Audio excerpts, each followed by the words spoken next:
Hey, how's it going? Today we're working on a 21 GMC Sierra AT4, and what we got going on is the tailgate not wanting to drop.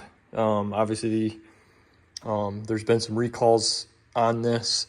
I don't even know if it's on my truck in particular. I just didn't want to deal with, going to the dealer and waiting on it and all that. So this part right here, you can get on eBay. Right now it's 60 bucks. It looks like this. It's going to have the yellow leads on it because right now what I have going on is my main tailgate was not dropping. The top tailgate was dropping.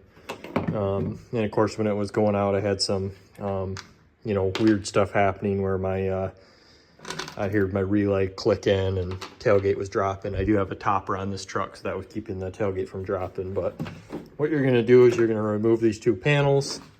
There is two 10mm bolts right there that look like this.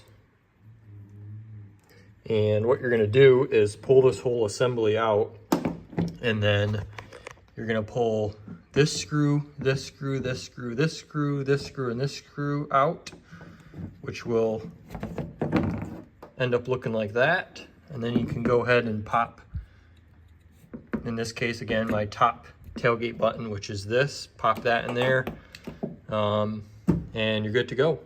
In the meantime, this still is only a 10-15 minute project, but what I did in the meantime is I ended up, as soon as I got this, I pulled this panel out, pulled the old switch out, plugged this in, just kind of pulled the guts out there, and I used it that way. You can still use your remote, and you can still use the button inside your cab.